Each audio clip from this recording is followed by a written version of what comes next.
Hello friends, in this video series we will discuss about the new chapter, that is state of matter. This is from class 11 chapter of chemistry. Okay, without any further delay, let's get started. So a quote is given: the snow flake falls, yet lays no long. It fate you are grasp on Mother Earth. Our sun returns it to the vapors when it came, or the water tumbling down the rocky slope. ठीक है, so even they have, like in the nature, they have given the different instances when the same substances it or the same thing it convert into different states. Okay, in the vapors, definitely in the clouds, which is a gaseous phase, then it comes into the liquid phase, then it convert into the ice also when the temperature is lower. So that's the basic thing. Then now we study it from the NCERT, and along with line by line reading we will also discuss it. Okay, with the help of the basic understanding in our textbooks. Okay, so let's see it. Introduction part. We have learnt about the properties related to the single substance or particles of matter, such as the atomic size, ionization enthalpy, electron gain enthalpy, electron charge density, molecular shape and polarity. ठीक है, तो ये सारी चीज़ें definitely आपने या तो पिछले यूनिट में पढ़ी हैं, नहीं तो we will see in next video, और जब भी हमें टाइम मिलेगा हम डिस्कस करेंगे. Most of the observation characteristics of the chemical systems with which we are familiar represent bulk properties of the matter. तो हम bulk properties of matter हम समझते हैं कि मैटर क्या होता है, जिसका एक मास होता है, लार्ज नंबर ऑफ एटम्स एक जगह पे होते हैं, एक वॉल्यूम ऑक्यूपाई करता है. The properties associated with the collections of the large number of the atoms, ions and molecules. For example, an individual molecule of the liquid does not boil but bulk boils. ठीक है, एक single molecule boil नहीं करता है liquid के अंदर, पानी के अंदर, और वो पूरा बल्क जब सारा इकट्ठा हो जाता है जब वो जाके बॉईल करता है. ठीक है, collection of water molecules have waiting properties. हमने देखा है ना, अगर मैं एक पानी के मॉलिक्यूल का हाथ लगाऊं तो वो फैट नहीं दिखाएगा. जब बहुत सारे पानी के मॉलिक्यूल है तो हमें लगेगा like we will feel lesser temperature, something is forming some layer on our hands, and फिर हमें वेट लगता है. That's why we wipe with the towel after bathing. ठीक है, after bathing that we do. And then तो यहाँ बहुत क्या चीज़ बताइए, बहुत सारे मॉलिक्यूल्स ग्रुप में होने चाहिए, कलेक्टेड होने चाहिए. एक सिंगल मॉलिक्यूल, इंडिविजुअल मॉलिक्यूल की हम यहाँ इस यूनिट में बात नहीं करेंगे. सिंपल ये है.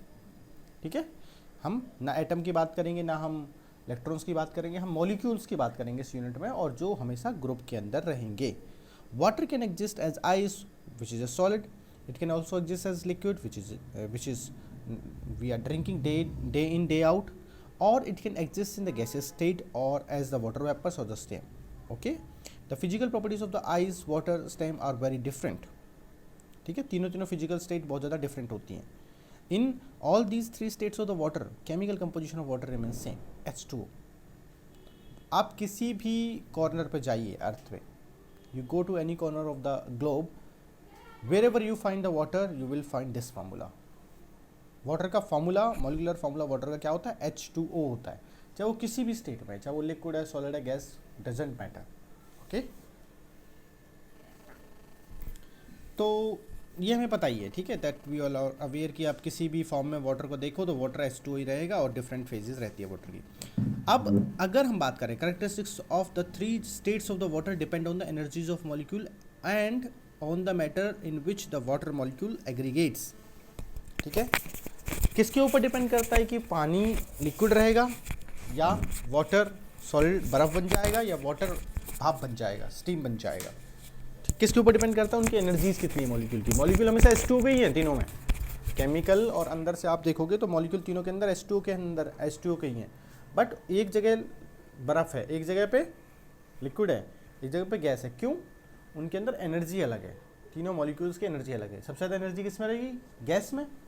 ठीक है, अगर मैं वाटर की बात करूँ सबसे ज़्यादा एनर्जी गैस में रहती है, क्योंकि उनकी काइनेटिक एनर्जी ज़्यादा है, वो इधर उधर घूम सकते हैं फ्रीली, वो आपस में ही एक दूसरे से मतलब नहीं रख सकते. Simply we can tell. ठीक है, ये सारी चीज़ें हम डिस्कस करेंगे इस चैप्टर के अंदर. Now the chemical properties of a substance does not change with the change of the physical state. वो again the same point, chemical property change नहीं होती हैं. अगर water, if the water is neutral pH में, अगर मैं आप example देने की कोशिश करें हम इस लाइन पे, अगर वाटर के पीएच न्यूट्रल है तो वो गैस में भी, लिक्विड में भी और आइस में भी उसकी पीएच 7 ही रहेगी जब आप लिटमस पेपर से उसको चेक करोगे. ठीक है. अगर कोई सब्सटेंस है उसकी पीएच अगर बेस है तो वो उसकी वेपर्स भी एसिडिक रहेंगी, उसकी मतलब बेसिक रहेंगी. उसकी जैसे अमोनिया की वेपर्स भी बेसिक रहती है, बेस रहता है. अमोनिया की वेपर्स अगर आप पीएच पेपर लगाओगे अमोनिया की वेपर पे, अमोनिया की भाप पे, तो उसका कलर चेंज हो जाएगा. वो क्या बन जाएगा? वो रेड टू ब्लू बन जाएगा. हमने ये पढ़ा है ना, वी हैव लाइक, थोड़ा सा मैं इसी पॉइंट को एक्सप्लेन कर रहा हूँ. एसिड क्या करते हैं? They convert blue to red in acid. ठीक है, blue to red in acid convert हो जाता है. क्या? Litmus paper. ठीक है.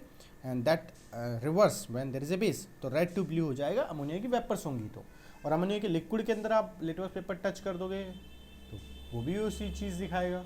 ठीक है. तो किसी भी केमिकल प्रॉपर्टी पे चेंज नहीं पड़ता है. वो ये दिखा रहा है केमिकल प्रॉपर्टी चेंज नहीं होती है फिजिकल स्टेट के साथ. ठीक है.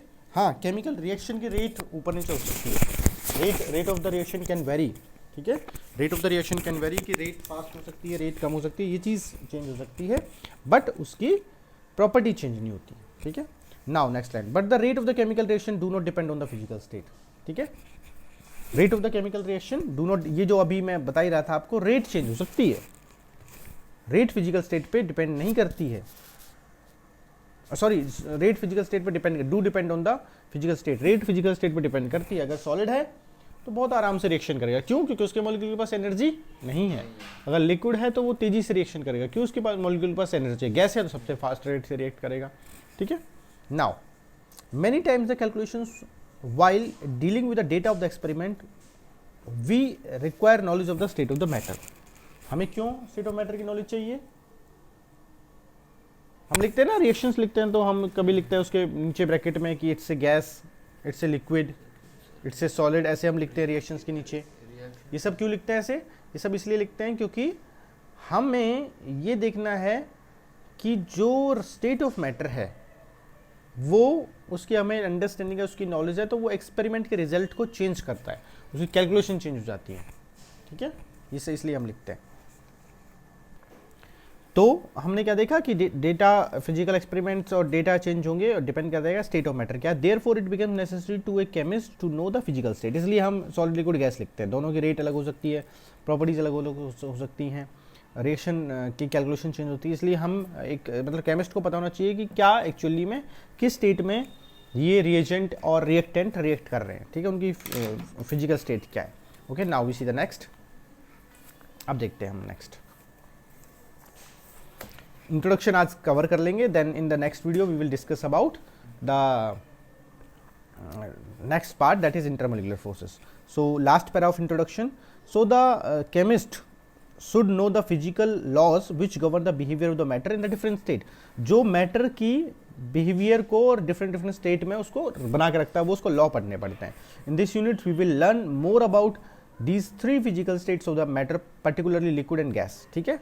ज़्यादा हम पढ़ेंगे, we will learn about the all 3 physical states, solid, liquid, gas, but more specifically in more detail we will learn about liquid and gas, because in class 12th we will learn about solid state. ठीक है. वहाँ chapter दिया हुआ है, that is the first chapter in the unit first they have given the solid state chapter. तो यहाँ हम liquid और gases के बारे में ज़्यादा understand करेंगे, समझेंगे. To begin with, it is necessary to understand the nature of the intermolecular forces, the molecular interaction and the effect of the thermal energy on the motion of the particles, because the balance between these determine the state of the substances. तो कौन determine करता है कि state of substances में रहेंगे? अभी तक हमने क्या पढ़ा था? एनर्जी. एनर्जी के साथ साथ उनके बीच में कितने तरह के फोर्सेस लग रहे हैं? इंटरमोलिक्यूल्स, आपस में मॉलिक्यूल्स तो बहुत सारे हैं, उसमें कितने तरह के फोर्स है? अट्रैक्शन फोर्स कितना है, रिपल्सन फोर्स कितना है? If attraction force is there तो वो कितना स्ट्रॉन्ग है. ठीक है. वही डिसाइड करेगा कि सॉलिड है या लिक्विड है या गैस है. आगे फोर्स के बारे में हमने एक पढ़ा. दूसरा, मॉलिक्यूल्स का आपस में क्या इंट्रैक्शन, इंटरेक्शन मतलब एक दूसरे से किस तरह से बिहेव कर रहे हैं मॉलिक्यूल, ठीक है, कितना उनके अंदर आपस में स्टिकिंग होने की एबिलिटी जिसको हम कोहेशन फोर्स बोलते हैं, और कितना वो एक दूसरे से दूसरी चीज से स्टिक होता है जिसको हम एडिशन फोर्सेस बोलते हैं, और दूसरे तरह के मॉलिक्यूलर इंटरेक्शन भी हम देखेंगे। Then we will also see the effect of the thermal energy on the motion of the particle, कि अगर मैं टेम्परेचर बढ़ाता हूं तो क्या सॉलिड स्टेट लिक्विड स्टेट में चेंज हो सकती है? बिल्कुल हो सकती है। सॉलिड स्टेट लिक्विड स्टेट में आप टेम्परेचर बढ़ा के चेंज कर सकते हो। जैसे हम क्या करते हैं, अगर हम घर में या सोसाइटी में कॉमन एग्जांपल लें, तो we are now it is using CNG gas, ठीक है, CNG gas in our vehicles, सब हम यूज कर रहे हैं सीएनजी। पहले क्या था? पहले था पेट्रोल, डीजल, ये सारी चीजें, और एक और गैस आती है जिसको हम एलपीजी बोलते हैं, लिक्विफाइड पेट्रोलियम गैस। तो उस एलपीजी के अंदर उन्होंने एक्चुअली पेट्रोल को लिक्विफाई कर दिया है, लिक्विफाइड पेट्रोलियम गैस, या नेचर ने कर दिया है, because of pressure, because of temperature. तो दो फैक्टर, टेम्परेचर और प्रेशर, बिल्कुल डिसाइड करते हैं कि कौन सा उनके बीच में एनर्जी किस में ज्यादा होगी और कौन सा स्टेट रहेगा, फिजिकल स्टेट कौन सा रहेगा, सॉलिड रहेगा, लिक्विड रहेगा या गैस रहेगा। जैसे हम क्या करते हैं, क्या हम सिलेंडर को बहुत ज़्यादा टेम्परेचर पर रख सकते हैं? कहीं आग लग रही है और सिलेंडर को रख सकते हैं? नहीं, सिलेंडर फट जाएगा। क्यों? क्योंकि उसके अंदर जो गैस प्रेजेंट है वो और एक्सपांड होगी, वो और फैलेगी, ठीक है। क्या हम सिलेंडर को बहुत कम टेम्परेचर पर रख सकते हैं? बहुत कम, जहाँ बर्फ गिर रही है, जहाँ, बिल्कुल रख सकते हैं, ठीक है। बट होता क्या है, जो हम देखते हैं ना, सर्दियों में सिलेंडर के अंदर गैस तो रहती है बट वो गैस निकलती नहीं है, मतलब सिलेंडर अच्छे से खाली नहीं हो पाते अगर बहुत ज़्यादा सर्दी है। क्यों? क्योंकि टेम्परेचर डाउन है, टेम्परेचर डाउन है। तो वो जो गैस है इट रेजिस्ट टू एक्सपांड, वो एक्सपांड नहीं करना चाहती अपने आप को, वो कंस्ट्रिक्ट हो जाती है। वो इवन जो उसके अंदर जो हमने गैस डालते हैं ना सिलेंडर में, वो गैस किस स्टेट में रहती है फाइनली सिलेंडर के अंदर? वो लिक्विड रहती है कि गैस रहती है? वो लिक्विड रहती है, लिक्विड रहती है वो, ठीक है।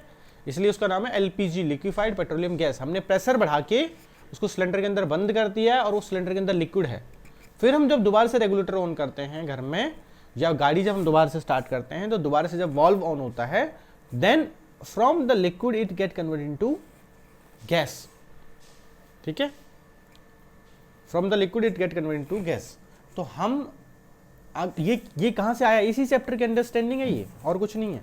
If we know how to change one state of matter into another, that how we are applying, उसी तरह हम इस नॉलेज को यूज कर रहे हैं। अगर हमें पता है कि सॉलिड होगा तो ये चीज होगी, लिक्विड होगा तो ऐसी प्रॉपर्टी रहेगी, गैस होगा तो ये प्रॉपर्टी दिखाएगा, तो हम उसी चीज को यूज कर रहे हैं इनडायरेक्टली और डायरेक्टली, ठीक है। आगे फिर इसके और एप्लीकेशंस होती हैं, थर्मोडायनेमिक्स में एप्लीकेशंस होती हैं। कैसे? घर में हम एसी यूज करते हैं, सब एसी के अंदर क्या करवाते हैं? हम गैस फिल करवाते हैं।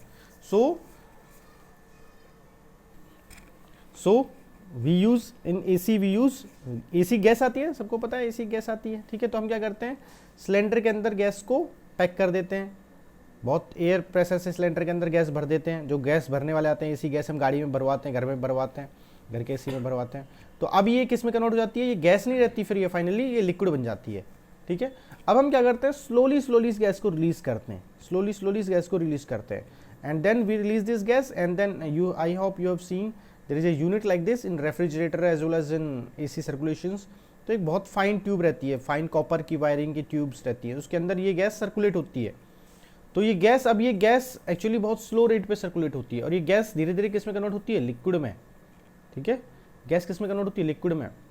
जब कोई गैस जिसकी काइनेटिक एनर्जी, जिसके पास एनर्जी ज़्यादा है, ठीक है, ये एनर्जी ज़्यादा से कम एनर्जी पे आ रही है, कम एनर्जी पे आ गई, ज़्यादा से कम एनर्जी की तरफ आ रही है, ठीक है। अभी मैं जनरल डिस्कशन कर रहा हूँ।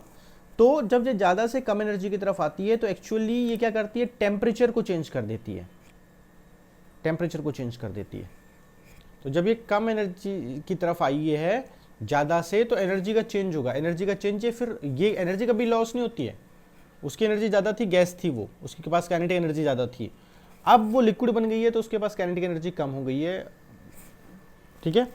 तो जो ये एनर्जी का लॉस हुआ है, ये किसके फॉर्म में लॉस होगा? मतलब यहाँ से देखो तो एनर्जी का चेंजेस है ना, पहले एनर्जी ज़्यादा थी, अब एनर्जी कम हो गई है। तो ये जो एनर्जी चेंज हुई है, कभी भी एनर्जी लॉस नहीं होती है, हमने पढ़ा है law of conservation of energy, कभी एनर्जी लॉस नहीं होगी। तो ये एनर्जी जो बाकी बची है कहाँ जाएगी? ये हीट की फॉर्म में इधर से उधर हो जाएगी, ठीक है। इसलिए हीट मतलब टेम्परेचर, हीट को हम रिलेट करते हैं टेम्परेचर के साथ, तो इसलिए टेम्परेचर चेंज होता है। इसलिए हम घर में एसी यूज़ करते हैं, घर में हम रेफ्रिजरेटर यूज़ करते हैं, उसमें भी यही कॉन्सेप्ट होता है, गाड़ी के अंदर भी यही कॉन्सेप्ट होता है। तो मतलब सिंपल अगर मैं बताऊं तो अगर हमने ये सीख लिया कि किसी को हमने गैस स्टेट में रखा है, उसको हम लिक्विड स्टेट में लेके आते हैं, और लिक्विड स्टेट में ले आने की वजह से उसका टेम्परेचर चेंज होता है बाहर के सिस्टम का, इन्वायरमेंट का, तो उसको हम आज एप्लीकेशन को यूज़ कर रहे हैं। तो ये स्टेट ऑफ मैटर के अंदर सीखेंगे। तो हमें पता होना चाहिए कि सॉलिड है, लिक्विड है, गैस है, क्या है, ठीक है, उसके बेसिस पर हम यूज़ करते हैं। तो ऐसे बहुत सारे एप्लीकेशंस हम इस चैप्टर में पढ़ेंगे, फिर आप डिटेल में क्लास 12th में सॉलिड स्टेट के अंदर सॉलिड स्टेट के बारे में बहुत कुछ पढ़ोगे। Okay, that's it for the introduction part. Now in the next video we will study this topic. Okay, see you over there. Thank you and happy Diwali.